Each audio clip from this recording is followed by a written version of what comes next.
Hello सोड hello Ram sir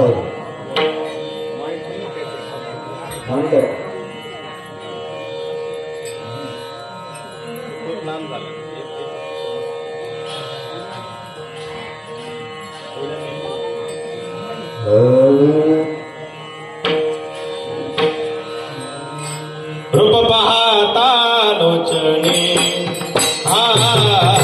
सुख झाले वो साजने सुख झाले वो साजने सुख झाले वो साजने रूप पाहता लोचने सुख झाले वो साजने सुख झाले वो साजने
तो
हॅलो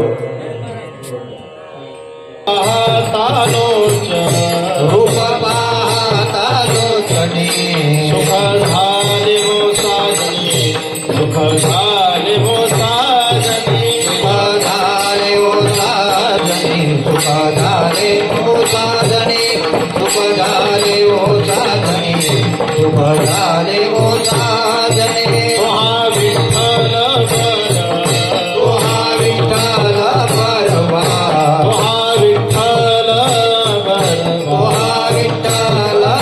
बरवा माधव परवा तुहा माधव परवा माधव परवा तुहा माधव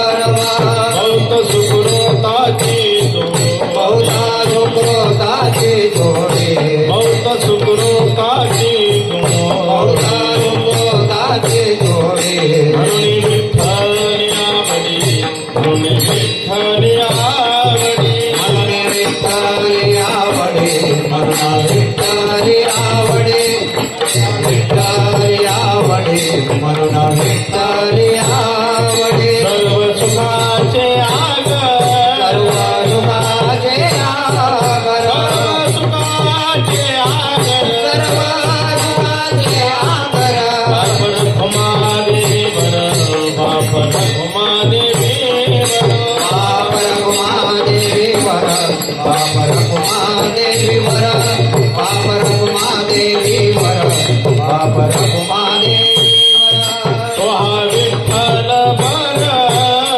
विठ्ठल बरवा तुहा विठ्ठल बरवा विठ्ठल बरवा तुहा माधव बरवा तुहा माधव बरवा माधव बरवा माधव बरवा माधव बरवा माधव बरवा भगवान कुमारी गोवार गोमा हे भगवान कुमारी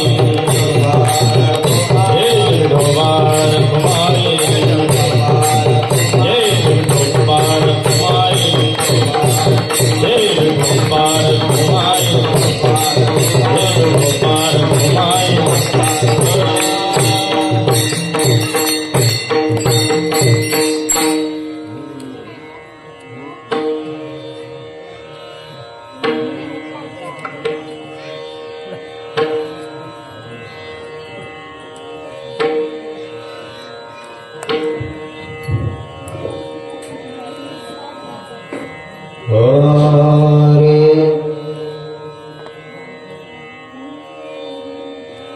रूप पाहता लोचनी हा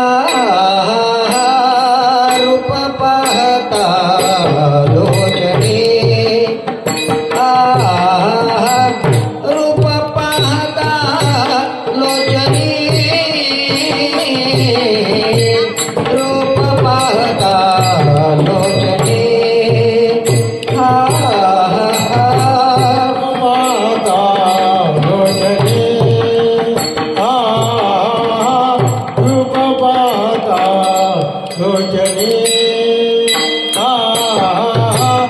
रूप पाहता लोचनी रूप पाहता लोचनी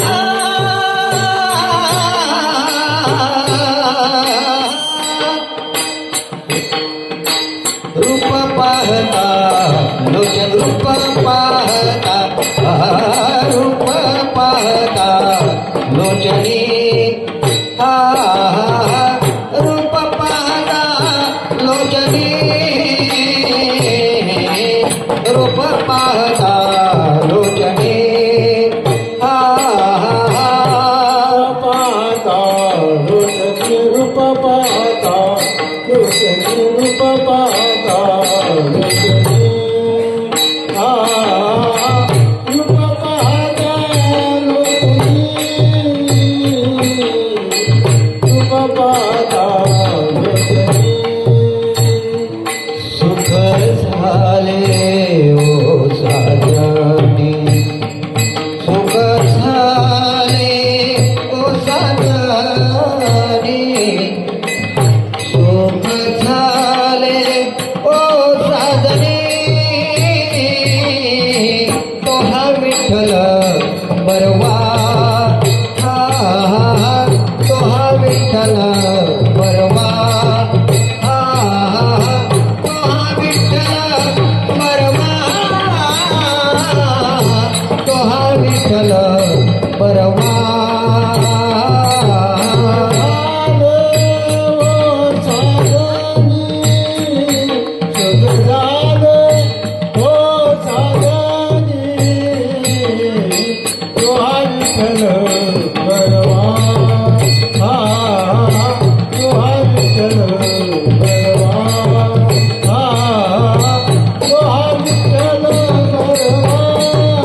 रूप पाहता लोचने सुख झाले व साजणी तो हा विठ्ठल बरवा तो हा माधव बरवा बहुत सुकृताची जोडी म्हणून विठ्ठली आवडी तो हा विठ्ठल बरवा तो हा माधव बरवा सर्व सुखाचे आगर बाप रखुमा देवीवर तो हा विठ्ठल बरवा तो हा माधव बरवा विठाला विठाला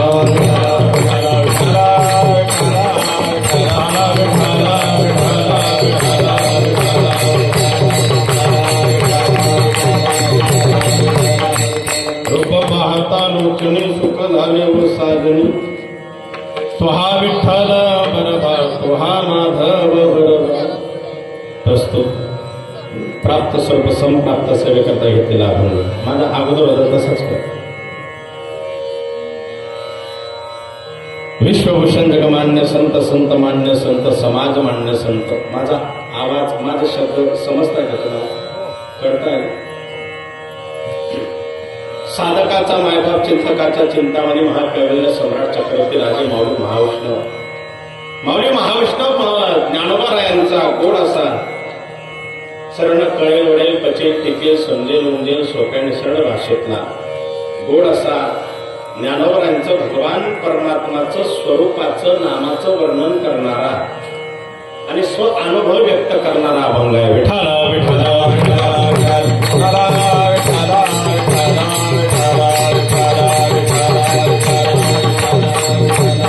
अभंगा प्रतिपादन करण्या अगोदर 2 मिनिटाचा परिहार देतो तसा की आपल्या भाग्यवंत गावामध्ये संतांच्या पदस्पर्शाने पुनीत पान झाले आपल्या तोडखेड्या नगरीमध्ये भगवंताच्या कृपेने साधू संतांच्या कृपा आशीर्वादाने प्रभू मर्यादा पुरुषोत्तम प्रभू रामचंद्रांच्या या राज दरबारामध्ये स्वरचा आवाज थोडा कमी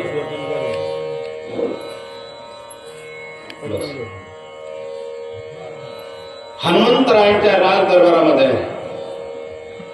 आणि भगवान त्या ठिकाणी विठ्ठल रुक्मिणी मंदिराच्या वर्धापन दिनीच्या निमित्ताने श्रीमंत संत श्रेष्ठ मुक्ताबाई यांच्या कृपांकित असणारे परम पूजनीय प्रातस्मरणीय आपलं सर्वांचं श्रद्धास्थान संत श्री झेंडूजी महाराज गडीकर यांच्या प्रेरणेने परमस्नेही आदरणीय हरिभक्त प्राण आपल्या खानदेशातलं त्या ठिकाणी अभ्यास व्यक्तिमत्व, संत साहित्याचे गाढे अभ्यासक, प्रेममूर्ती, आदरणीय खानदेशाचा स्वाभिमान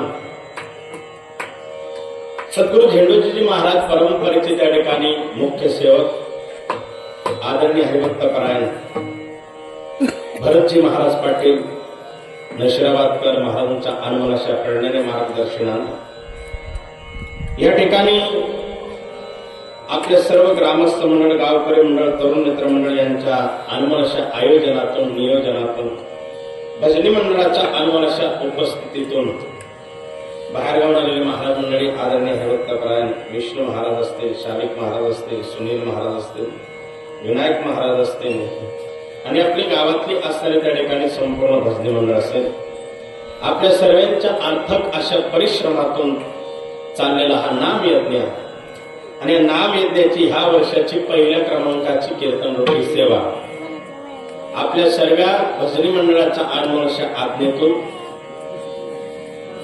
आणि श्यामभाऊ असतील घरी त्या ठिकाणी महाराजकडे आले होते 8 महिन्यापूर्वी ह्या कीर्तनाची तारीख देण्यासाठी.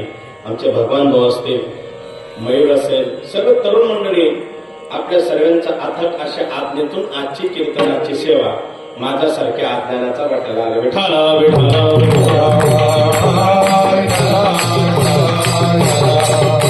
आजच्या त्या ठिकाणी अन्नदानाचे जे दातृत्व आहे अशा सर त्या ठिकाणी श्री युवराज भानुदास भोई आणि श्री देवदास भानुदास भोई आणि सुंदर असं अन्नदान ज्यांच्याकडनं होतं. आपण सर्व या ठिकाणी उपस्थित झाला. आपल्या सर्वांच्या चरणी कोटी कोटी वंदन करतो.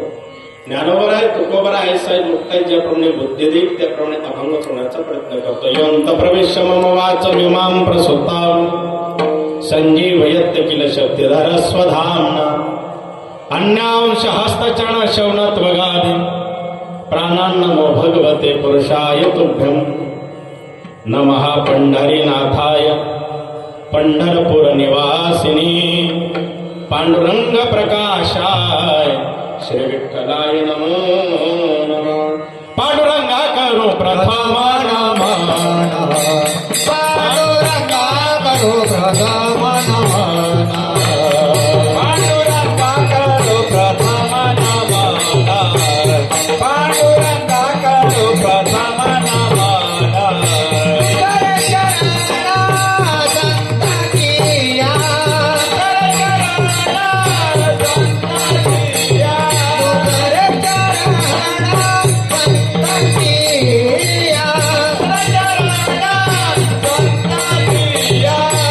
त्यांच्या कृपादाने कधीचा विचारो, त्यांच्या कृपादाने कधीचा विचारो, त्यांच्या कृपादाने कधीचा विचारो. पांडुरंगा करू प्रथम नमन दुसरे चरण संतांची त्यांच्या कृपादाने कथेचा विस्तारो. बाबाजी सद्गुरुदास तुका. दादा मंडपात आवाज वरचे भोंगे कमी राहिले तरी चालते. ऊस आपल्याला ऊसाला पाणी द्यायचं, एरनं भेटून फायदा. राम विठाल विठाल विठाल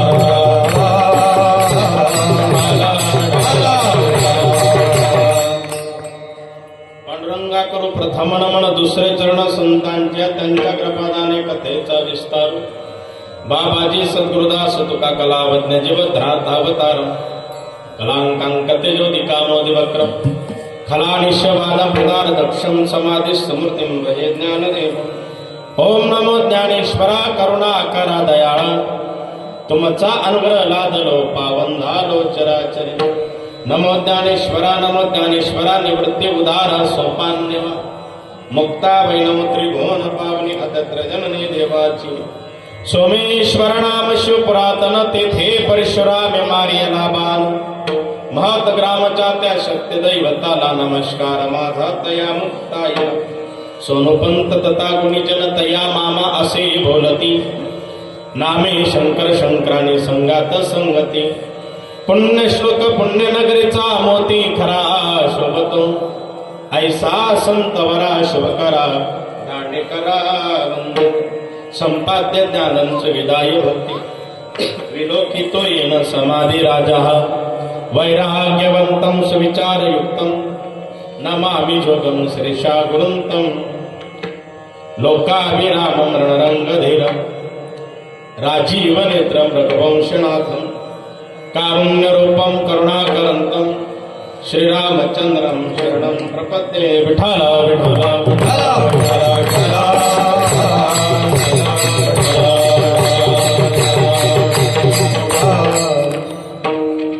रूप पाहता लोचणी सुख झाले वो साजणी तो हा विठ्ठल बरवा तो हा माधव बरवा. अभंग ज्ञानोबरांचा आहे. या अभंगाद्वारा ज्ञानोबा भगवान परमात्माचं रूपाचं वर्णन करतायत आणि तो कसा आहे त्याचं नाम उल्लेख करतायत. कसा असणार भगवान परमात्मा. गोडासा आयोजन गोडासं नियोजन. दूरखेडा गाव मला अनेक वर्षापासून परिचित आहे. परिचित म्हणण्यापेक्षा सुपरिचित आहे. मी संस्था सुटलो तेव्हापासून आपल्या गावात येतो. मध्यंतरीचे आताचे 7 वर्ष जाऊ द्या. आणि याच्या आधी आपल्या गावात कदाचित एखादी गल्ली अशी सुटली असेल की त्या गल्लीत माझं कीर्तन झालं नसेल. बाकी सर्व गल्लीत कीर्तन झाले. विठ्ठल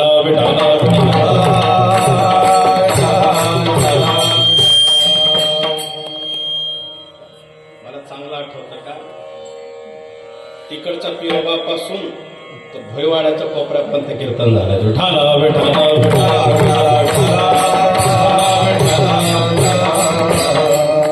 आणि सुंदर आपलं स्नेह सुंदर आपलं प्रेम या ठिकाणी आपल्या आग्रहास्तर आपल्या प्रेमाने पुनश्च त्या ठिकाणी आज 7 वर्षानंतर पुन्हा येण्याचा हा सुयोग प्राप्त झाला. सर्व मंडळी अगदी खूप जवळची मित्रमंडळ होते माझे. मला पहिल्यांदा आपल्या राज्याने आणलं होतं आमच्या नारायण देवा. पहिल्यांदा त्यांनी आणलं होतं बऱ्याच वर्षापूर्वी. श्यामभाऊ होते माझे एक मित्र होते मस्त म्हणजे आहेत आमचे रामभाऊ आकडेवाले आहेत ना रामभाऊ. खूप चांगले मित्र होते माझे. हा रामभाऊ ओळखलंच का. ही मंडळी खूप जवळची. यांनी खूप प्रेम दिलं मला खूप स्नेह दिला. सर्व तरुण मंडळ सर्व आपले दुर्गादेवी मंडळ असेल सर्व तरुणांचा अगदी असणारं प्रेम आणि त्या प्रेमातून आज पुनश्च येण्याचा हा योग प्राप्त झाला. खरं तर भाग्य समजतो माझी एवढी पात्रता नाही की तुम्ही माझ्या घरी यावं. पण असो या निमित्ताने काय ना माझ्या गरिबाच्या झोपडीला तुमचे पाय लागले. गेल्या 8 महिन्यापूर्वी आपण या ठिकाणी आलात आणि मी घरी नसताना सुद्धा कथा चालू होती रावडगावला मालेगाव जवळ. पण फोनवर बोललेत की महाराजांची एवढी तारीख तुम्हाला घ्यावीच लागेल आणि त्या ठिकाणी आलो. श्यामभाऊंचा माझ्यावरती रोष होता राग होता की तुम्ही आमचं गाव काढलं. तुम्ही आम्हाला भुलले तुम्ही आम्हाला विसरले. तुम्ही आमची तारीख घेत नाही. मी तारीख घेत नाही तारीख बसतच नाही. परंतु त्या ठिकाणी पुन्हा असं समजा की मी 7 वर्षानंतर आलो म्हणून मी पुन्हा येईन आणि म्हणून त्या ठिकाणी आपल्या सर्वांच्या प्रेमाखातीर हा येण्याचा सुयोग प्राप्त झाला. मयूरने फोन केला महाराज पहिला दिवस तुम्हाला घ्यावं लागतं. आज आलो. आपल्या सर्वांचं दर्शन प्राप्तीचा हा योग प्राप्त झाला. सर्व या ठिकाणी गुणवान ज्ञानवान महाराज मंडळी उपस्थित झाले. आपल्या सर्वांच्या चरणी प्रणिपात करतो. या दादा विठाला विठाला विठाला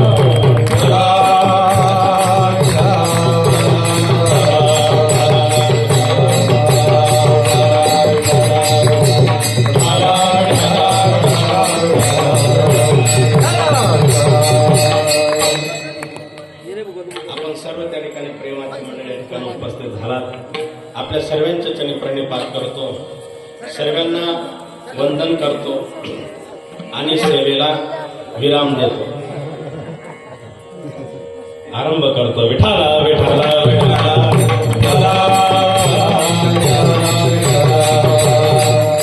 रूप पाहता लोचणी सुख झाले वो साजन तो हा विठ्ठल बरवा तो हा माधव बरवा.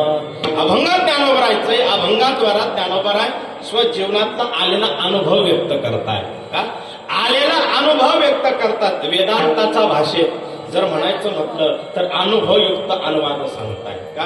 अनुभव घेता येतो तरच तो दुसऱ्याला देता येतो किंवा सांगता येतो. जोपर्यंत घेता येत नाही तोपर्यंत तो सांगता येत नाही. अनुभवाचे 4 प्रकार आपल्या समोर मांडून जातो. पहिला पॉइंट, अनुभव घेताही येत नाही आणि देताही येत नाही. दुसरा पॉइंट, अनुभव घेता येतो पण देता येत नाही म्हणजे सांगता येत नाही. तिसरा पॉइंट, अनुभव सांगता येतो पण घेताच येत नाही. आणि चौथा पॉइंट, अनुभव घेताही येतो आणि तो देताही येतो. पहिला पॉइंटचा विचार करायचा आहे, अनुभव घेताही येत नाही आणि देता येत नाही. का घेता येत नाही? घेतला नाही म्हणून देता येत नाही. का? घेणं नाही आणि देणं नाही. का घेणं नाही, का देणं नाही? एखाद्या माणसाला विचारला, कारण बाबा आपलं तोरखेडा कुठे? आता फाट्यावर जर एखादा दुकानदाराला विचारलं तोरखेडा कुठे? का बरोबर? तिथं सप्ताह कुठे सुरू आहे? तो महाराज आपण त्या भानगडीत पडतच. म्हणजे सप्ताह कुठे सुरू आहे असं जर विचारलं तर तो काय उत्तर देतो? आपण त्या भानगडीत पडतच नाही. म्हणजे विचारणारा समजून घ्यावं, आउट ऑफ कव्हरेज एरिया, याला रेंज नाही. याला परमार्थाची त्याने कधी पाहिलाच नाही. मंडप कसा आहे, कथा कशी आहे, मंदिर कुठे आहे का? असे बरेच भाग्यवान राहतात, हयात खपून जाते पण मंदिराचं तोंड कोणत्या दिशेने हे बी माहित राहत नाही, दरवाजा कुठे आहे का? म्हणून त्या ठिकाणी महाराज म्हणतात की का ज्या अर्थी माहीत नाही त्या अर्थी सांगत नाही. म्हणजे अनुभव घेतला नाही म्हणून तो देता सुद्धा येत नाही. दुसरा पॉइंट, का अनुभव घेता येतो पण तो देता येत नाही. प्रभू रामचंद्र त्या ठिकाणी 11 ते 13 वर्षाचे असताना विश्वामित्रजी घेण्याकरता आले. राम आणि लखन या दोघांना घेण्याकरता आले. आल्यानंतर त्या ठिकाणी जाता जाता पाहिलं, रामजींच्या मनात प्रश्न निर्माण झाला. प्रभू रामचंद्रांनी विश्वामित्रजींना प्रश्न केला, गुरुजी ब्रह्म म्हणजे काय? प्रश्न खूप गोड आहे. ब्रह्म म्हणजे काय? ब्रह्माला ब्रह्म जाणण्याची उत्सुकता लागली. म्हणजे ब्रह्म म्हणजे काय? विश्वामित्र राजर्षी होते. विश्वामित्र म्हणायला लागले, रामा हे काही आपल्याला कळत नाही, ब्रह्म ब्रह्म अद्वैत तत्व ते हे नको. ब्रह्म जाण्याचा ना योगायोगाने समोर तुमचे कुलगुरू येत आहे. प्रभू रामचंद्रांचे कुलगुरू होते वशिष्ठ, त्यांचं नाव वशिष्ठजी आले. प्रणिपात केला, प्रणाम केला आणि सांगितलं, गुरुजी ब्रह्म म्हणजे काय? रामा बस समोर बसवलं आणि बसवल्यानंतर प्रभू रामजींच्या डोक्यावरती वशिष्ठाने हात ठेवला. प्रभू रामजींचे डोळे लागले आणि प्रभू रामजी त्या ठिकाणी समाधीस्थ अवस्थामध्ये प्राप्त. रामजींचे डोळे लागले. रामजींच्या चेहऱ्यावरती सुंदर असं त्या ठिकाणी स्मित हास्य होतं. चेहऱ्यावर आनंद होता. चेहऱ्यावर आनंद होता. मनात आनंद झळकत होता. मनात होता म्हणून तो चेहऱ्यावर येत होता. नाम चिंतनाला करलं, साधन करण्याकरता बसतं, नित्य नियम करण्याकरता बसला माणूस का त्याच्या चेहऱ्यावर तुम्ही लांबून बघा, त्याने डोळे लावलेले असतात तरी त्याच्या चेहऱ्यावर एक प्रफुल्लित असा आनंद त्या ठिकाणी दिसत असतो, झळकत असतो. कधी साधना करताना, नामचिंतन करताना, नियम करत असताना का त्याच्या चेहऱ्यावरती वेगळ्या प्रकारची झलक दिसते, वेगळ्या प्रकारचे त्या ठिकाणी असणारा आनंद दिसतो का? पण जो चिंतन करतो त्याच्याच चेहऱ्यावर काही पहा तुम्ही, सकाळी बी पाहिले तरी तसंच, दुपार बी पाहिले तरी तसंच, संध्याकाळी पाहिले बी तरी तसंच, आणि रात्री पाहिलं तरी तसंच. असं वाटतं जुना 5ची फाटलेली नोट कधी बी आणि किती प्रेमानं म्हणतात रामराम हो, महाराज रामराम जय हरी हो, जय हरी. म्हणणाऱ्याला असं वाटतं कुठून याचं नादी लागून कुठे गेलं, आपण केलं गेलं का? अर्थात त्या ठिकाणी महाराजांचा चेहऱ्यावर वेगळ्या प्रकारचा आनंद झळकत असतो. आणि माणसाच्या चेहऱ्यावर जो भाव आहे तो त्याच्या मनातला भाव. सायकोलॉजी मानसशास्त्र असं शिकवतं, माणसाच्या चेहऱ्यावरचा जो भाव आहे तो त्याच्या मनातला भाव आहे. याला फेस रिडिंग असं म्हणतात इंग्रजीमध्ये. त्याचं मनात काय चाललंय त्याचा चेहरा सांगतो. रामजी अगदी आनंदामध्ये चिंतन करताय आणि विश्वामित्राने हाक मारले, रामा अहो रामा. रामजी हाक होकारही देत नाही, डोळे उघडत नाही, पाहतही नाही. बराच वेळ झाला. पुन्हा वशिष्ठजी आले. विश्वामित्रांनी हात जोडले आणि सांगितलं, महर्षी यांना पूर्वावस्थेत आणा, आम्हाला जायचं आहे. रामजी तुम्ही डोक्यावर हात ठेवल्यापासून बसले तर बसलेलेच आहे, काय करावं? पुन्हा हात ठेवला वशिष्ठजींनी.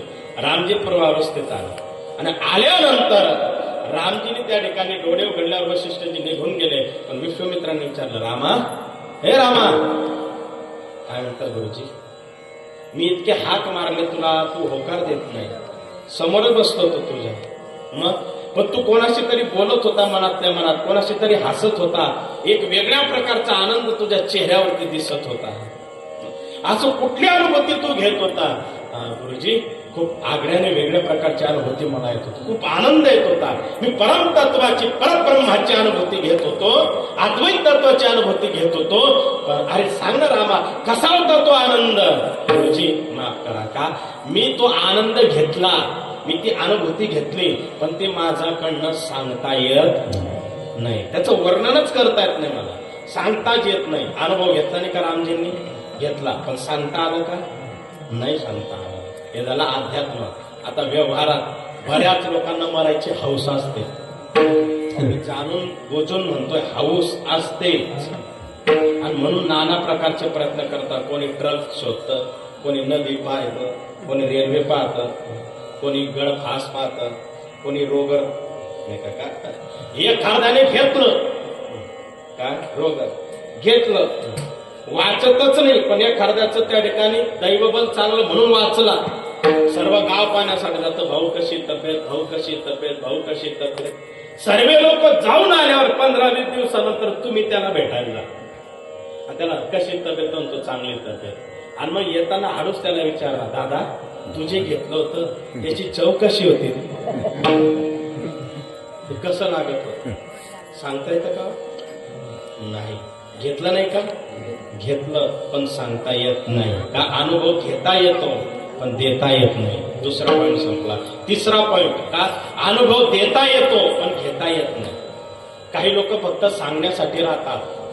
बऱ्याच ठिकाणी भांडण झाल्यावर पोलीस आल्यावर मग बाकीचे पुढे मला माहिती होतं असं होणार होतं. मग पहिले कुठे गेलो? पहिले कुठे? का दुसऱ्या सांगे ब्रह्मज्ञान, कोरडे पाषाण. हे फक्त सांगण्यासाठी असतं, आचरणात घेण्यासाठी नाही. चौथा पॉइंट आहे, का आम्ही घेतो तेव्हा देतो. सेवितो हा रस, वाटितो आणि का कारण भरे, यारे होऊन कारण भरे, यारे होऊन कारण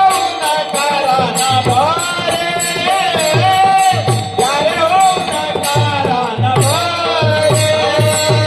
देवी तो हरस वाटितो निका, देवी तो हरस वाटितो निका, देवी तो हरस वाटितो निका, देवी तो हरस वाटितो निका.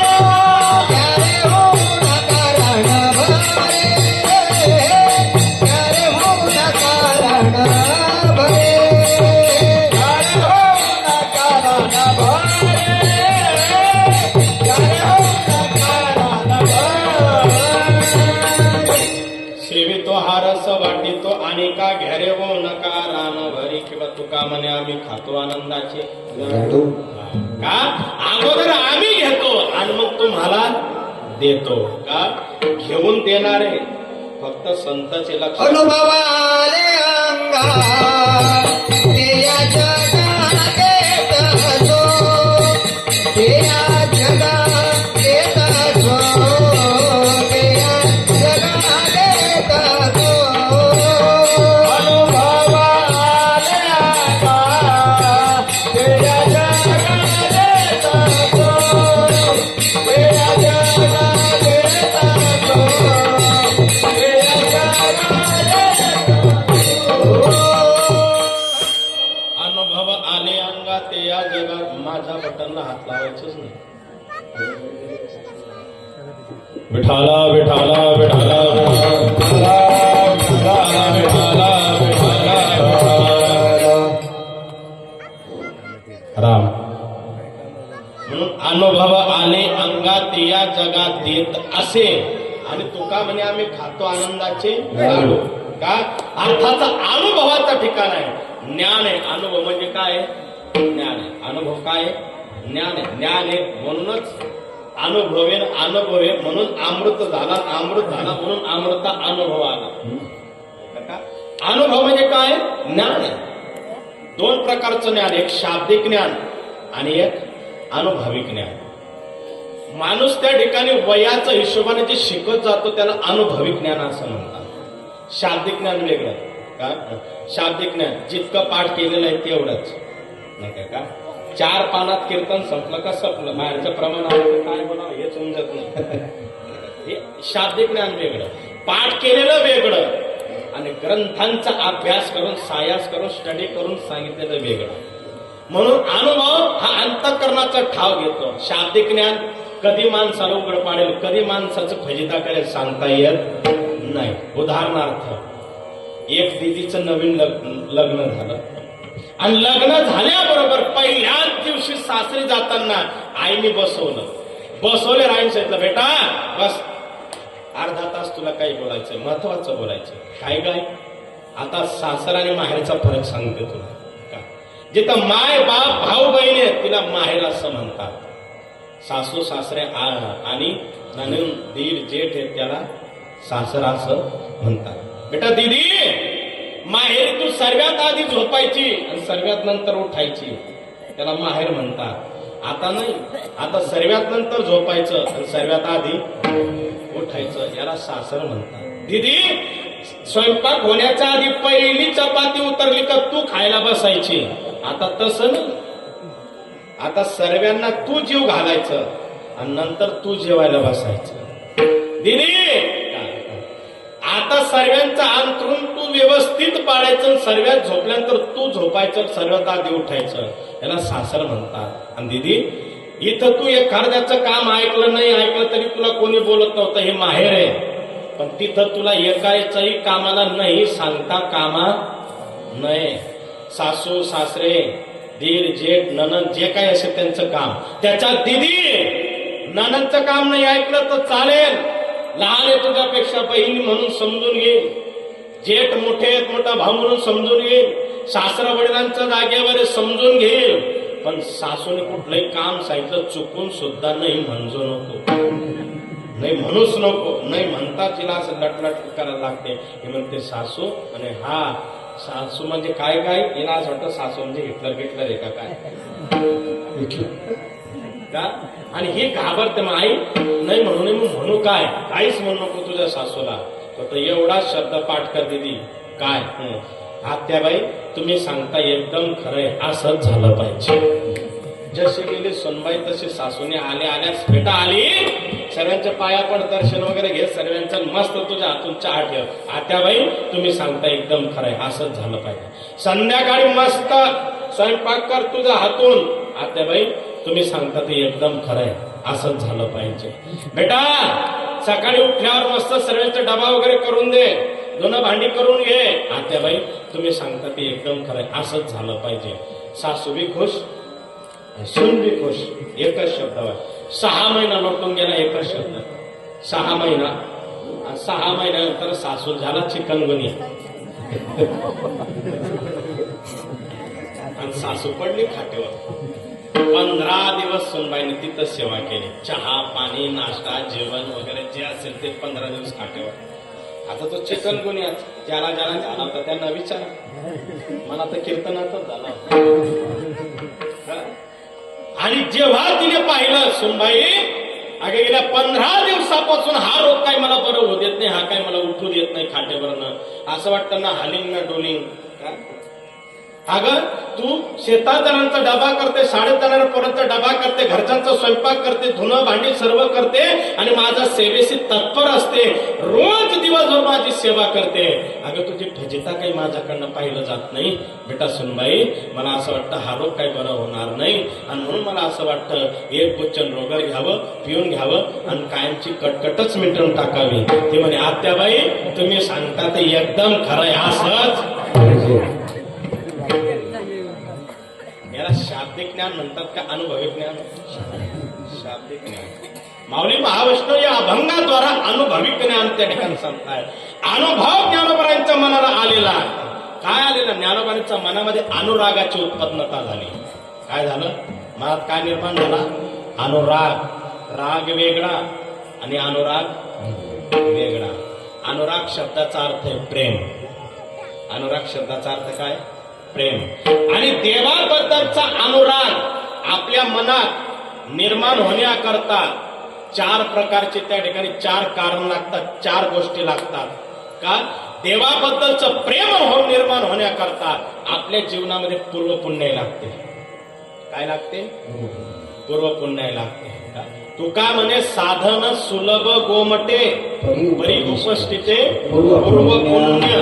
पूर्वपुण्य शिवाय ते आपल्या मनात येतही नाही. का? पुन्हा ज्ञानोबा हरिपाठात सांगतात त्याच्यासाठी पूर्वपुण्य लागते. म्हणून अनंत जन्मोनी पुण्य हो, अनंत जन्मोनी पुण्य हो, अनंत जन्मोनी पुण्य हो, अनंत जन्मोनी पुण्य हो.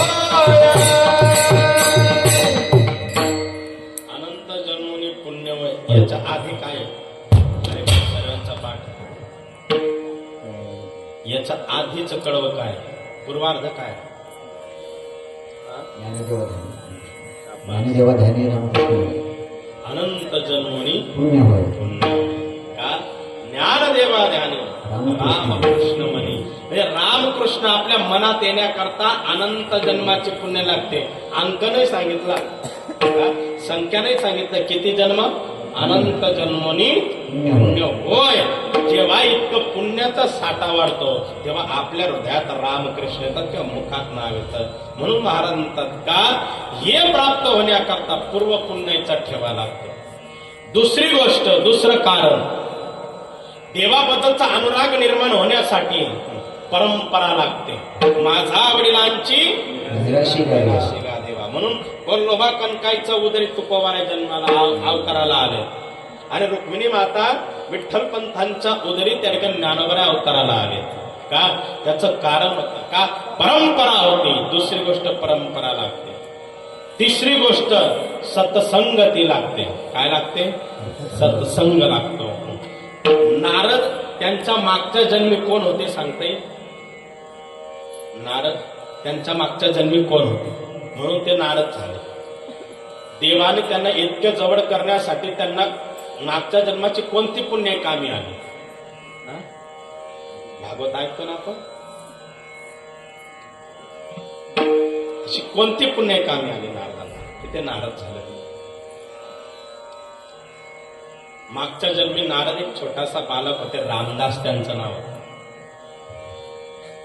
संतांच्या सोबत चातुर्मास संतांची कथा ऐकली. आई एका घरात नोकरानी होती, तिच्या सोबत जाऊ. जेव्हा संत जाऊ लागले चातुर्मास नंतर, गुरुजी मी येतो तुमच्या सोबत. आईने सांगितलं महाराज जर याला घेऊन गेले तर मी मरून जाईल. आणि ते लहान बाळ म्हणायला लागलं, रामदास त्याचं नाव, तो म्हणायला लागले जर तुम्ही मला टाकून गेले तर मी मरून जाईल.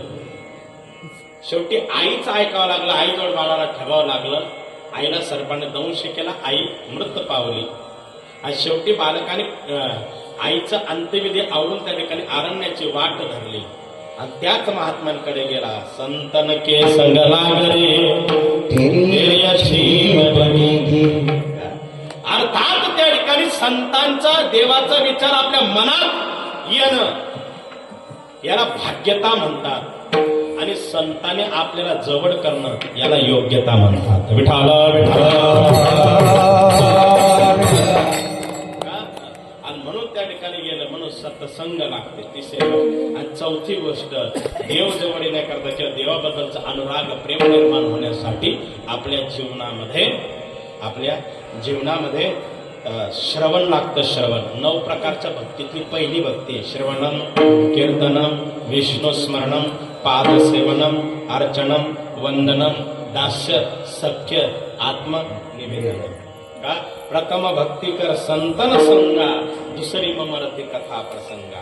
रामाने ते सांगतं. म्हणून 9 प्रकारची भक्ती, त्याच्यासाठी श्रवण लागतं. आणि म्हणून त्या ठिकाणी हे जोपर्यंत 4 कारण नाही, जोपर्यंत 4 गोष्टी नाही, तोपर्यंत देवाबद्दलचा अनुराग आपल्या जीवनात, आपल्या मनात निर्माण होत नाही. म्हणजे देवाबद्दलचं प्रेम निर्माण होत नाही. पण ते प्रेम त्या ठिकाणी निर्माण व्हावं. माऊली महावैष्णव ज्ञानोबरायांना त्या ठिकाणी आसक्ती लागली, आशा लागली की मला त्याला बघायचंय. कसा असेल तो कसा असेल, ज्याचं चिंतन करताय तो कसा असेल, मला त्याला बघायचंय. आणि त्याला पाहण्याकरता ज्ञानोबराय ज्यावेळेस जातात आणि त्याला पाहिल्यानंतर ज्ञानोबराची जी स्थिती आहे ती स्थिती त्या ठिकाणी ज्ञानोबराय वर्णन करतात. अभंगाचं पहिलं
सुख झाले व साजणी.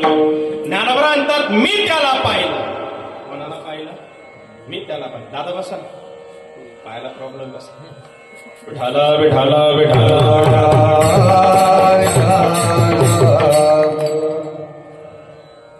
ज्यांच्या पायाला प्रॉब्लेम आहे आमची मंडळी पा कसे बसले मस्त पाय लांब करून टेकून टाकून वर गुडघे वर करून.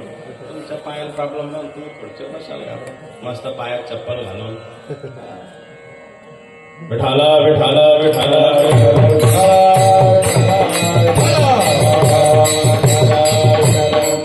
ज्ञानोबरांच्या मनात आलेला ज्ञानोबरांना आले तो अनुभव ज्ञानोबरांनी त्यांना पाहिलं आणि पाहिल्यानंतर ज्ञानोबरांची स्थिती ज्यांच्याबद्दलची आसक्ता आहे, आशा आहे का की कसा असेल. आणि जेव्हा ज्ञानोबरांनी पाहिलं अरे भगवान परमात्माला जेव्हा पाहिल्यानंतर ज्ञानोबरा जाताय, देवाकडे पाहताय आणि पाहता पाहता त्या ठिकाणी ज्ञानोबरांनी जेव्हा भगवान परमात्माकडे पाहिलं असं वाटलं ज्ञानोबरांना सदा माझे दोडा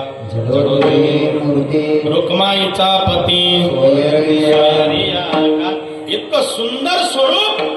आणि ज्ञानोबरा सुद्धा मनात वर्णन करतात की अरे देवा खरंय तुकोबराने तुझ्या बाबतीत सांगितलं का सुंदर ते ध्यान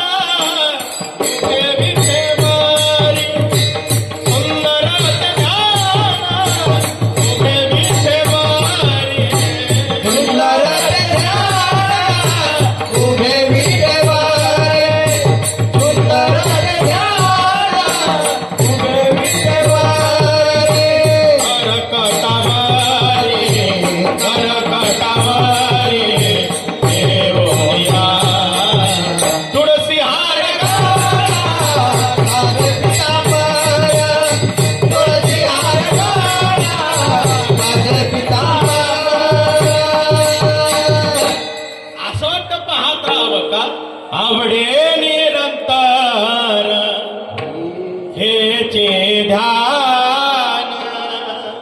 देवा एक सारखं पाहत राहू का आवडे निरंतर हेचे ध्यान. तुळसी हार गळा कासे पितांबर. देवा एक सारखं पाहत राहू. ही स्थिती देवाची. आणि ज्ञानोबराय आत जायचे, पुन्हा बाहेर यायचे, उंबरठ्यापर्यंत आले की पुन्हा मध्ये जायचे, पुन्हा देवाला पाहायचे. आणि जेव्हा ज्ञानोबराय बाहेर आले तेव्हा ज्ञानोबरायांच्या डोळ्यात अश्रुधारा लोकांनी. ज्ञानोबराय ज्ञानोबराय काय हो तुम्ही आत गेला होता हो, पाहिलं देवाला हो, कसं वाटलं? असं वाटतं तिथून हालूच नाही का असं वाटतं त्या ठिकाणी भगवान प्रभूला पाहतच राहावं. किती सुंदर. नाही घडविला नाही बैसविला का भेटावयाला पुंडलिक स्वयंभ माझा विठेवरी उभा. ज्याला कोणी घडवलेलं नाही, ज्याला कोणी बसवलेलं नाही, स्वयंभ उभा आहे. असं असणार आहे. कसं वाटेल ज्ञानोबा? तुम्हाला कसं वाटलं? तुम्हाला कसं वाटलं? आणि ज्याने ज्ञानोबांनी पाहावं, ज्ञानोबांनी जीवांना सांगितलं, लोकांना सांगितलं, अहो त्याच्याकडे पाहिल्यावर काय सांगू तुम्हाला, असं झालं मला, काय झालं, काय झालं. अहो त्याला मी पाहिलं पण त्याचं वर्णन नाही होते का. काय महिमा वर्णू आता सांगणे कोटी ब्रह्म हत्या मुख जाते. त्याचा नुसतं चेहरा पाहिला, मुख पाहिलं तर कोटी ब्रह्म हत्या एवढं पाप नुसतं त्या ठिकाणी नुसतं त्याला पाहिल्यावर निघून जातं, जळून जातं. असा असणारा भगवान परमात्मा आहे. तो कसा असेल? ज्ञानोबांना त्याची त्या ठिकाणी अनुभूती आणि अनुभव आला. आणि ज्ञानोबराय जेव्हा देवाला पाहिलं, आता एखाद्या माणसाला आनंदाची गोष्ट झाली. आनंद सर्वात आधी तो आनंद कोणाला सांगितला जातो? जर एक आनंद प्राप्त झाला आपल्याला तर एखादी गोष्ट आपल्याला माहिती पडली, कधी ना कोणाला माहित पडलेली, सर्वात आधी ती गोष्ट आपण कोणाला सांगतो? झोपले?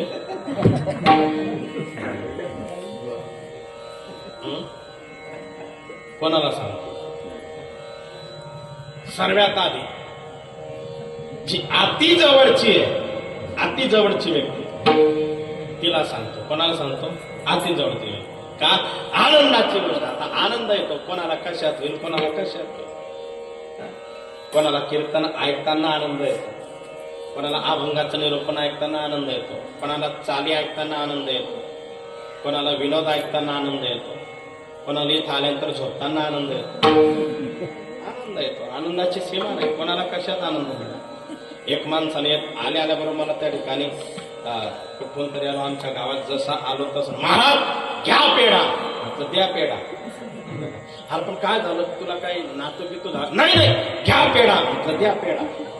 तो असा हातातच देत नव्हता, डायरेक्ट तोंडातच ठोसायचा. मी आज करून बसायचो. अरे पण झालं काय, काय तुझा मुलगा येईल का पास झाला? महाराज अजून एक घ्या. म्हटलं द्या. अजून काय तुझं काही जळगाव जिल्ह्याचा खासदारसाठी काही फॉर्म घेऊन भरला काय, तुझा नंबर? नाही नाही अजून घ्या. म्हटलं द्या. अरे त्याला म्हटलं तू 500 पेढा मला एक ठालाच खाऊ घातला, नेमकं एवढं काय आनंद आहे? महाराज लॉटरी लागली 4 लाखाची. तो बापरे, लॉटरी 4 लाखाची दादा, अरे वा अभिनंदन. आणि महाराज मला नाही, मग शेजारच्याला लागली लॉटरी, शेजारच्याला लागले ना. आनंद तुला एवढा पेढा तू वाटतोय दादा, तुम्हाला इतका आनंद तर त्यांना किती आनंद असेल हो महाराज माहित नाही. घ्या पेढा. म्हटलं घ्या पेढा. का हो 4 मधून 2 लाख तुम्हाला देणार आहे का? नाही हो महाराज. मग तू कस काय पेढे वाटतोय? काय एवढा आनंद दादा? किती मन मोठे हो तुमचं, किती व्यापक मन आहे तुमचं. शेजाऱ्याला लॉटरी लागली तरी एवढा आनंद तुम्हाला होतो. इतका आनंद होतो. हो महाराज खरी गोष्ट आहे. म्हणतो मग इतका आनंद तुम्हाला काही 1,50,000 भेटणार का? काहीच नाही महाराज. घ्या पेढा. म्हटलं घ्या पेढा. इतका आनंद तुम्हाला का? महाराज म्हटलं मग लॉटरी त्यांना लागली, पेढा तुम्ही का वाटणार? महाराज लॉटरी लागली मग त्याचं तिकीटच सापडत नाही, कुठे ठेवलं गेलं. ते सापडायला नको पाहिजे म्हणून मी नवस केला होता की जर तिकीट सापडणार नाही तर मी पेढा वाटेन. ते म्हणतात पहिले मीच दिसतो तो ठोसायला. अर्थात कोणाला कशात आनंद मिळेल, कोणाला कशात सांगता येतं. ज्ञानोबांना देव पाहण्याचा आनंद, भगवान परमात्मा पाहण्यात तो आनंद प्राप्त झाला. आणि ज्ञानोबारायांनी जाऊन तो आनंद ज्ञानोबारायांनी आपल्या साजनीला सांगितलं. कोणाला? कोणाला? शब्द नीट वाचत जा. बंडाता त्या कराडकर सांगतात, एकदा वेदाच्या रुच्या म्हणण्यास सोप्या पण वारकऱ्याचे अभंग नाही. काय सांगितलं मी? साजनी शब्द आहे. काय साजनी? बरेच म्हणताना 6 जणी म्हणतात. 6 जणी का? बरेच लोक म्हणताना 6 जण. आपल्याकडे शब्दांचा खूप अभाव. आपण अपभ्रंश जास्त करतो शब्दांचा. का साजनी शब्द आहे. साजनी म्हणजे काय हो? मैत्रीण, तिच्यावरची स्टेप सखी आणि तिच्यावरची स्टेप साजनी. का मैत्रीण नुसतं कामापुरता गोड बोलणारी, हिला मैत्रीण असं म्हणतात. किंवा नुसतं हळदीच्या दिवशी कॅना खाली करण्यासाठी येणं याला मित्र असं म्हणतात. अर्थात त्या ठिकाणी मैत्रीण वेगळी, जिला दुःखाच्या गोष्टी सांगतात, असं झालं तसं झालं, तिला सखी असं म्हणतात. तिला काय म्हणतात? सखी. आणि दोघही गोष्टी जिच्यासोबत शेअर केलं जातं, सुख आणि दुःख जिला सांगितलं जातं, तिला साजनी असं म्हणतात. ज्ञानोबाने शब्द वापरला का मी पाहिलं आणि मला सुख झालं. कोणाला सांगितलं? साजनी.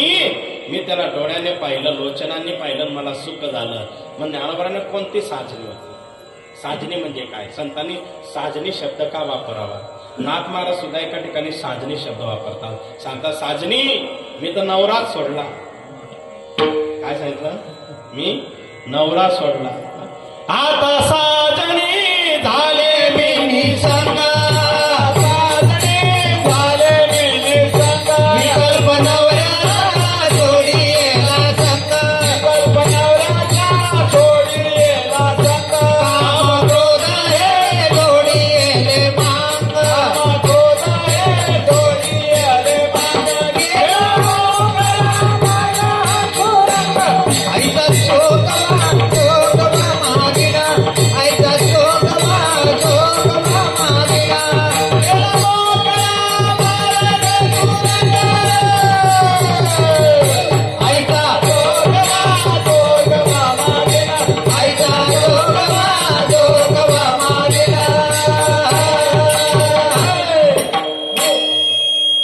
आता साजनी झाले मिनी संग, विकल्प नवऱ्याचा सोडियेला संग. आपल्या तोरखेड्यामध्ये मी या भंगावर कीर्तन केलंय देवीजवळ. म्हणून विकल्प नवऱ्याचा सोडियेला संग, काम क्रोध ये झोडियेले मांग. आता साजनी, साजनी मिनी संग झाली, नवरा सोडला कोणता? आणि म्हणून विकल्प रूपी नवरा. विकल्प म्हणजे काय? या विकल्पामुळे अख्खा रामायण घडलं. विकल्प म्हणजे विकल्पाला आपल्या भाषेत काय म्हणतात? शंका. नाही, शंका नाही. विकल्प म्हणजे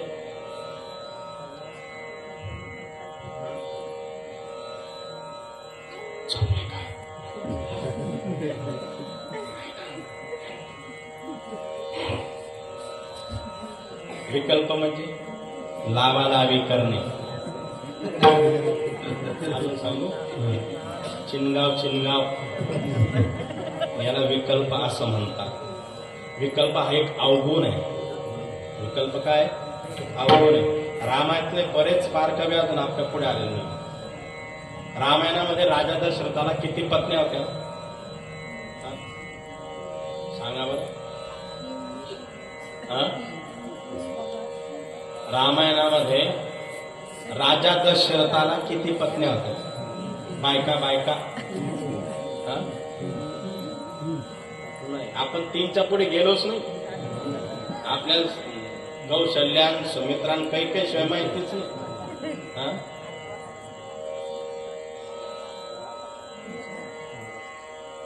नाही सांगता येईल राजा दशरथाला रामायणात पत्न्या किती?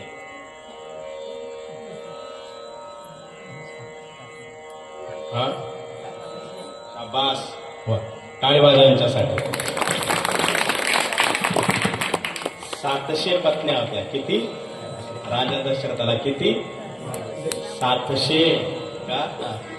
आणि म्हणून त्या ठिकाणी महाराज म्हणतात राजा दशरथाला 700 पत्न्या.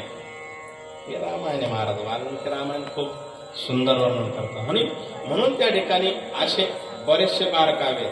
जेव्हा रामजींचा सीता स्वयंवर झालं तेव्हा रामजी त्या ठिकाणी 16 वर्षाचे होते. रामजी किती वर्षाचे होते? 16 वर्षाचे. आणि सीता माता अवघी 6 ते 10 वर्षाची होती. अंदाज असताना अनेक बारकावे. आणि म्हणून त्या ठिकाणी महाराज म्हणतात की जीवनामध्ये आल्यानंतर स्वाभाविकता आहे. ज्यावेळी त्या ठिकाणी पाहिलं त्याला विकल्प असं म्हणतात. काय म्हणतात त्याला? विकल्प. तसंच ज्ञानोबा सांगतात, हे साजनी मी पाहिलं त्याला. कोणाला पाहिलं तुम्ही? रूप पाहता लोचनी सुख झाले बो साजनी. हे साजनी, हे सखी, मी त्याला पाहिलं. आपलं सोडा, ज्ञानोबांचा सोडा. एकदा एका व्यक्तीने वनवासात असताना प्रभू रामचंद्रांना फक्त एका सेकंदासाठी पाहिलं. फक्त एक झलक. जेव्हा एक झलक रामजींना पाहिलं, वल्कले परिधान केलेले धनुष्य त्या ठिकाणी खांद्यावरती, माथ्यावर जटा आहे, सुंदर असं त्या ठिकाणी जातात. त्याला दोघं भाऊ त्या ठिकाणी वनातून एका क्षण पाहिलं. ती व्यक्ती पुरुष नव्हती, ती व्यक्ती स्त्री नव्हती, ती व्यक्ती होती अस्वलीन. कोण होती? अस्वलीन. कळतं ना अस्वलीन? काय म्हणतात आपल्या भाषेत तिला? लिसडी. का? ती कोण होती? लिसडी. जिने रामाला पाहिलं, एका क्षण पाहिलं, एकचदा पाहिलं. जेव्हा पाहिली तेव्हाच्या तेव्हा एका जागेवर जशीची तशीच उभी राहिली. डोळे इकडे तिकडे केलेच नाही. रामजी तर निघून गेले, लांबूनच पाहिलं होतं, लांबूनच पाहिलेलं. पण तरी सुद्धा हल्ली सायंकाळ झाली, तिची आई आली. अरे बेटी, अगं चल ना घरी, घरची वाट दिसत नाही का? डोळे फुटले काय तुझे? तिने म्हटलं, आई डोळे माझे साबूत. मग चल ना घरी. का? आई वाट पण दिसते पण पाय माझा घराकडे वळत नाही. का नाही? का नाही? आई मला घरी यावं असं वाटत नाही. का नाही? एक राजकुमार पाहिलं आणि मी पाहिल्यावर त्यांच्या सोबत माझं त्या ठिकाणी विवाह झाला. विवाह झाला. आपल्या बिरादरीचे होते का? म्हणले नाही.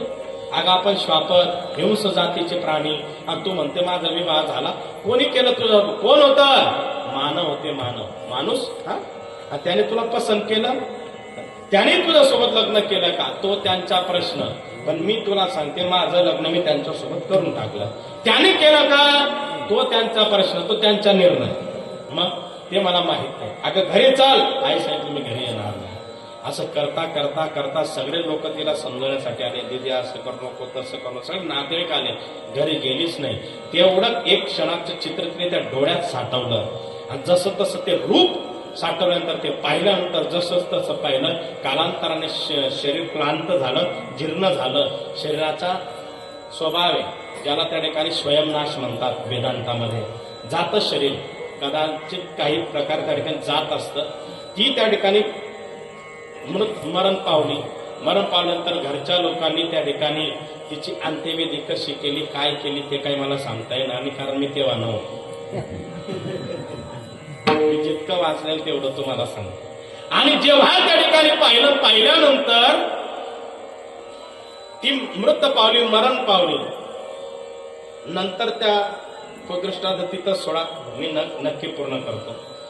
आणि नंतर भगवान परमात्माने कृष्ण अवतार घेतला. एक दिवशी मस्त त्या ठिकाणी सुंदर नटून थटून त्या ठिकाणी भगवान परमात्मा सुंदर कपडे घालून आरशाच्या समोर उभे होते. आणि अचानक देवकी मैया आली. कृष्णा कुठे? एवढं नटून थटून आई एका ठिकाणी. कुठे? आई एक परमिशन पाहिजे, तुझी आज्ञा पाहिजे. कोणती आज्ञा? काय?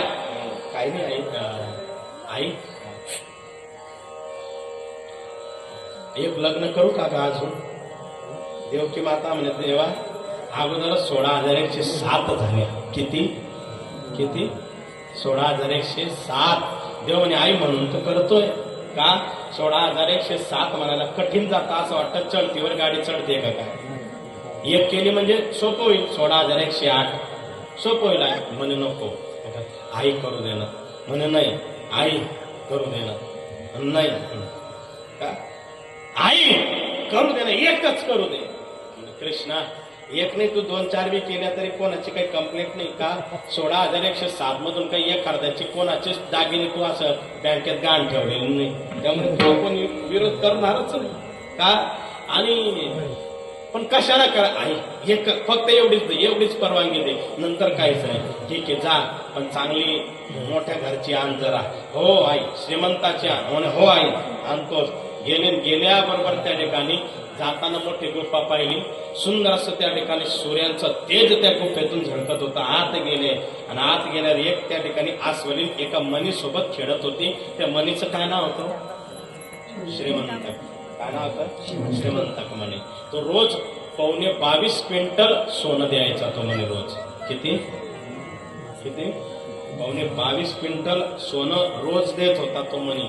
इतका तो म्हणे असा होता. आणि आल्यानंतर पाहिल्यानंतर तिला सांगितलं मनी मला दे. आणि देवाने पाहिलं मनी देण्यापेक्षा इलाज जर करून दिलं तर मनी भेटून जाईल. तितक्यात तिथं तो आस्वल आला. तिचे वडील, त्यांचं नाव होतं जामवंत. कोण तू? मी कृष्ण, कृष्ण वासुदेव यादव. कुठून आला? द्वारका. कशासाठी आले? तुमच्या मुलीचा हात मागण्यासाठी. अरे तू का आमच्या बिरादरीतला आहे का? तुला माझ्या मुलीचा हात देऊ तर म्हणे फक्त हातच द्या मुलीचा, दुसरं काहीच नको. हुंडा नको मामा फक्त. अहो द्या तेवढी मुलगी तुमची. अहो नाही, इतकी ताकद आहे का? म्हणे बघायची का ताकद? म्हणे हो. इकडनं कृष्ण तिकडनं जामवंत. 27 दिवस युद्ध चाललं. किती? 27 दिवस भागवतात वर्णन. 28व्या दिवशी रामजींची झलक कृष्णाच्या रूपात दिसली आणि जामवंताने हात जोडले. प्रभू लोका अभिराम रंग देय राजीव नेत्रम रघुवंशनाथम कारुण्य रूपम करुणाकरंतम श्रीरामचंद्रम शरणम प्रपद्ये. आणि जेव्हा नमस्कार केला सगळं आवाज होत तर पहिल्याच दिवशी सांगितलं असतं एवढे 27 दिवस काय घेतले? म्हणजे रावण मेल्यावर मी तुम्हाला विचारलं काय पाहिजे, तुम्ही सांगितलं जसं युद्ध याच्या सोबत केलं तसं माझ्या सोबत करा. म्हणून या जन्मी तुझी इच्छा पूर्ण केली. आणि देवा घेऊन जा, हिला पण घेऊन जा, मनी पण घेऊन जा. जेव्हा तिला घरी नेलं तिने प्रत्येकाचं दर्शन घेतलं. पण जेव्हा सासूचं दर्शन घेतलं तेव्हा सासू 2 फूट मागे वसरली. कोण? देवकी माता. आणि मग देवाकडे पाहायला लागले. कृष्णा तिची एवढे नख, त्या अंगावर केस, जरा आणायचं होतं तुला, जरा चांगली आणता नाही का? हे काय घेऊन आलं? आई हिच्या बापाने पण किती हुंडा दिला. म्हणजे किती? रोज 22 क्विंटल सोनं देतो एवढा हा सामान्य दिलेला आहे. मग आई जिथं हुंडा जास्त भेटतो तिथं थोडंफार ऍडजस्टमेंट करावं लागेल. जास्त बारीक पाहावं लागत नाही आई. घे ना का ऍक्सेप्ट करीला. आणि तिला दर्शन त्या ठिकाणी घेऊ दिलं. ती राहू लागली. पण वेदाने, श्रुतीने, शास्त्राने भगवान परमात्माला प्रश्न केला. देवा 16,107 तुम्ही मानवी कन्यांसोबत विवाह केला, मग एकच तुम्ही श्वापद, एकच हिंस प्राण्यांसोबत विवाह का केला तुम्ही? तेव्हा देवाने मागच्या जन्माचा इतिहास सांगितला. मी राम जन्मी भटकत असताना, वनातून जात असताना हिने मला एकच नजर पाहिलं, एकच झलक पाहिलं, एकदाच पाहिली. एकाच झलकीने माझ्याकडे पाहिली, पुन्हा बोललीच नाही. एक बार आजान झलक दिखला जा, एकचदा पाहिली. आणि त्या ठाण मांडून बसली तर त्या ठिकाणी शरीरातला प्राण जाईपर्यंत हिच्या डोळ्यातून हिने माझी प्रतिमा बाजूला काढली नाही. त्या क्षणी हिच्या जीवनातलं पाप जळून भस्म झालं. आणि भस्म झाल्यावर तिच्या त्या ठिकाणी ती पुण्याई, ती पूर्वजन्मीची पुण्याई होती. हिने माझं रूप पाहिलं होतं. म्हणून मला ह्या जन्मी वेदाच्या श्रुतीच्या विरोधात जाऊन त्या ठिकाणी मला हिच्या सोबत विवाह करावा लागला.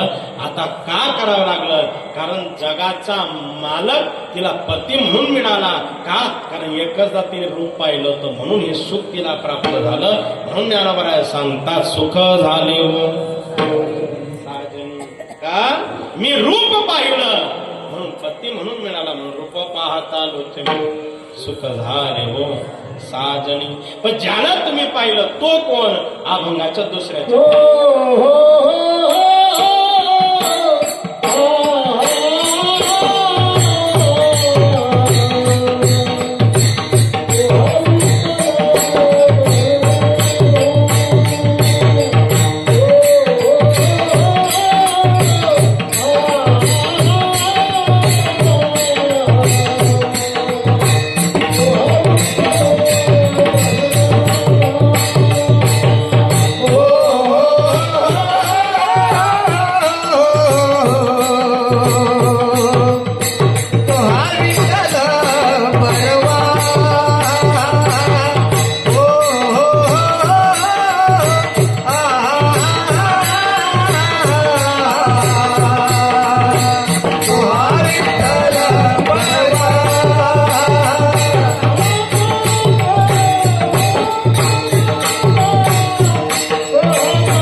महाराज म्हणतात की त्या ठिकाणी मी त्याला पाहिलं, कसा दिसला, अगदी सुंदर, चांगला, रूपवान, गोजीर, साजीर, सुंदर असा असणारा, उत्तमात उत्तम असा असणारा भगवान परमात्मा आहे.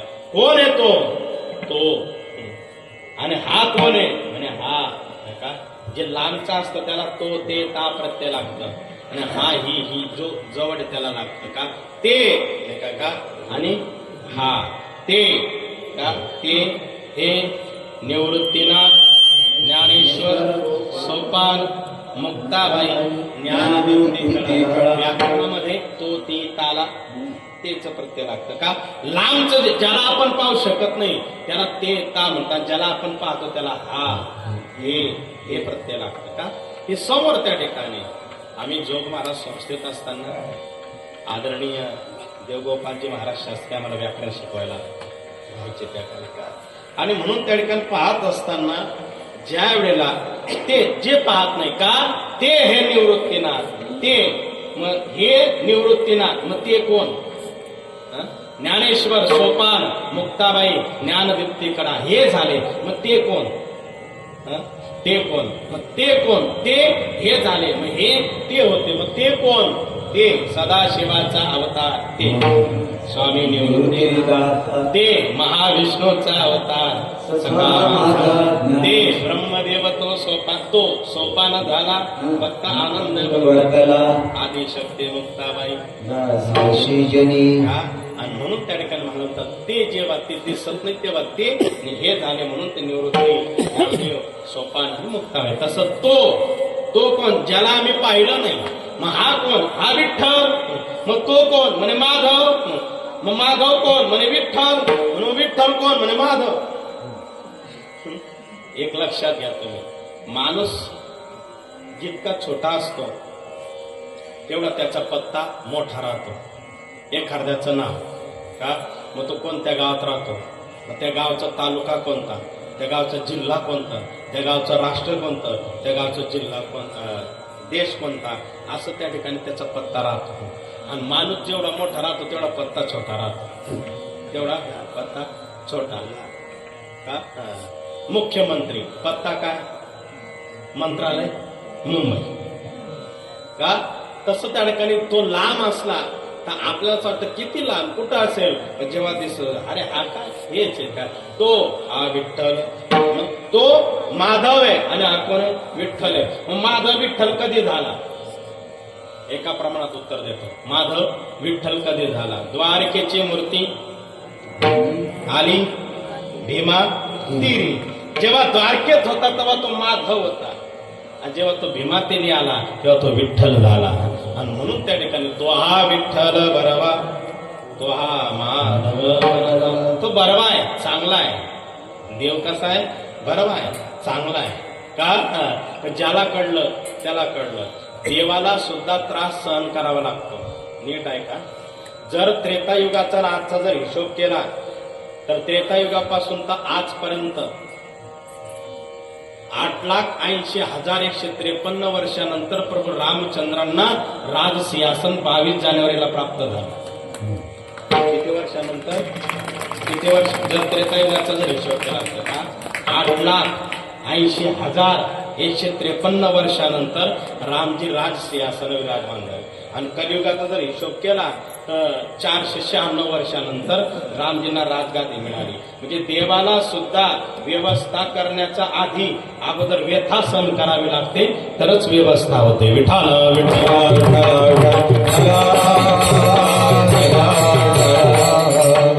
देव होणं सुद्धा सोपं नाही.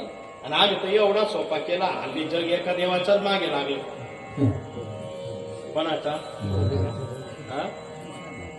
महादेव. एकदा आमच्या गावचा महादेव माझ्या स्वप्नात आला, म्हणे महाराज आता काय, आणि महिला मंडळाला काय सांगा म्हटलं. का बर, कोणी रात्री 2:30 वाजता येतं अंघोळ करून जात, कोणी रात्री 3ला येतं अंघोळ करून जात. एक काळ असा होता महादेव बोलला होत नव्हता, आणि आताचा काळ असा आहे महादेव कोरडा होत नाही. आमचं इथं तर एक आजी दुपारी 12 वाजता हातात तांब्या घेऊन एक बोटाचं तोंडात म्हणजे कुठे घर बाय घरती पाणी टाकायची, तपकीरचा हात घेऊन मिश्री लावून आपण काय करतो याचा भान ठेवा जरा. एक तर ती 10 रुपयाची घसणी घेऊन तो कुठे म्हणजे पाणी टाकून माझे चिकट केला बायाने, तू घसणी 10 रुपयाची. आपण काय करतो हे सांगू तुम्हाला. तुम्ही भक्ती करू नका अशा मतातला मी नाही, पण आपल्याला आवडणारी भक्ती करण्यापेक्षा देवाला आवडेल अशी भक्ती करा. देव आपल्या मनातलं कार्य आपोआप पूर्ण केल्याशिवाय राहणार नाही. आणि म्हणून त्या ठिकाणी महाराज म्हणतात की तो हा विठ्ठल बरोबर, तो हा माधव बरोबर. त्याला पाहण्याकरता लांब नाही जावं लागत.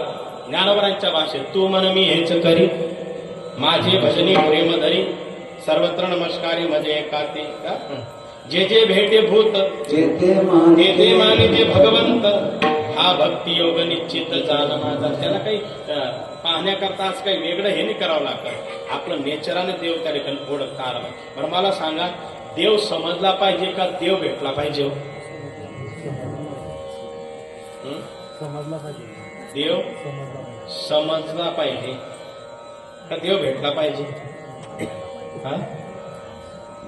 देव भेटण्यात आनंद का देव समजण्यात आनंद? देव समजून घेता आला पाहिजे, समजला पाहिजे. देव पाहण्यात आनंद नाही का? मला सांगा, देव आला पाहिजे का देवाची आठवण आली पाहिजे?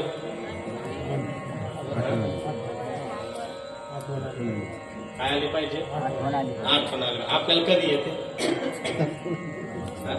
आजारी पडलं, काही झालं आणि मग अरे देवा, देवाची याद आली पाहिजे. काय आली पाहिजे? याद.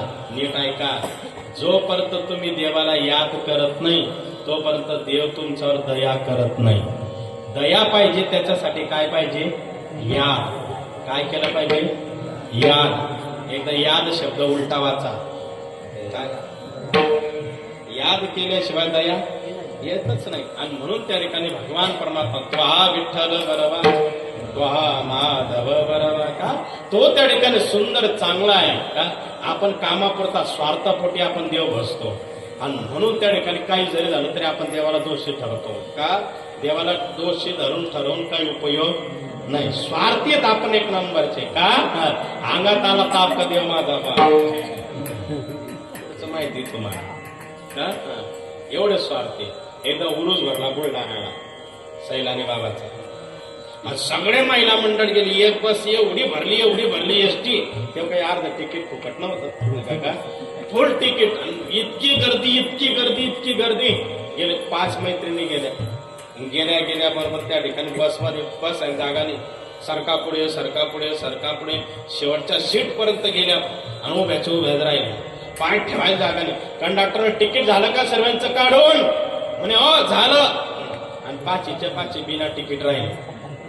आणि मस्त खुश झालं. मी तिकिटाचे पैसे वाचले. एक म्हणे मी तर लाटणच घेईन, दुसरे म्हणे मी पोय पाटण घेईन, तिसरे म्हणे चाटूच घेसन घरी जाईन का. तिकिटाचे पैसे वाचले, तिकिटाचे पैसे. आज खुश, मन में लड्डू फुटा. एकदम खुश. आणि खुश झाल्यानंतर त्या ठिकाणी असं वाटलं की आता तिकीट काढायची गरजच नाही. पण बस पुढे गेली आणि गेल्यानंतर जंगलची वाट लागली. आणि लागल्याबरोबर त्या ठिकाणी तिकीट चेकरांनी भर जंगलामध्ये एसटी थांबवली.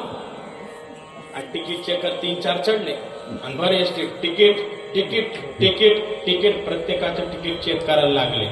आणि यांच्या 5 लाईट लागले. आता कसं गाव बाई ताई हो माय म्हणे आता मी पाहून घेईन. अरे पाहून घेईन पण त्याला सांगशील काय. मी पाहून घेईन. मी आहे ना. कशाला घाबरता तुम्ही. हे 4 म्हणे तूच पुढे व्हाय, आम्ही त्या मागे उभे राहतो. काय सांगणार सांग. आला तो तिकीट हे बाकीचे ताई 4-5 लोक राहिले. 6वा नंबर तो या. पुन्हा तिकीट म्हणे बस 2 लोक राहिले. 3रा तो याच. तिकीट म्हणे आता तू याच नंबर. तू झाड नंबर म्हणतात. तो पुढे आला. तिकीट हिने असे डोळे लावून घेतले. मावशी तिकीट म्हणता हिने असे केस मोकळे केले. मावशी तिकीट म्हणता हिने अगदी गोटा असे आठवले. मावशी तिकीट म्हणता हिने असं जोरात श्वास घेतला. तो म्हणे शिश्री तिकीट म्हणता हिने हात असा केला. डायरेक्ट त्याच्या नाकावर दणका. जसा दणका दिला तसं सुरू केलं हिनं. सैल्या. तो म्हणे तिकीट तिकीट ती म्हणे सैल्या सैल्या सैल्या सैल्या सैल्या सैल्या तर म्हणे तिकीट तिकीट म्हणे सैल्या तिकीट सैल्या तिकीट ते समजून गेलं हिच्या जवळ काही तिकीट त्याने असा हात धरला म्हणजे बाहेर बाहेर पाय ठेवायला जागा आणि एवढ्या गर्दीतून जाते मग ते होतं आता माहिती पडलं की तिकीट नाही डोळे उघडवणं नाही तसे डोळे लायन एक पाय पुढे तशीच त्या गर्दीतून सैल्या सोड रे सैल्या सोड रे सैल्या सोड रे त्याने असा हात घेतलं आणि बसच्या खाली उतरून दिलं ही इंजन पुढे उतरलं 4 डबे यांच्या मागे उतरून आणि दरवाजा लावला डबल बेल दिली बस पुढे जाऊन निघाल्याबरोबर मग आता रोडावर भर जंगलात उतरवलं आता तरी जागे होणं नाही तिथंच सुरू सैल्या सैल्या सैल्या सैल्या सैल्या सैल्या ते बाकीच्या हो बहीण ताई हो अक्का म्हणे काय एसटी गेली गेली म्हणे माय व म्हणे काय व म्हणे थैल्या थैल्या म्हणे गेल्या गेल्या वय गाडी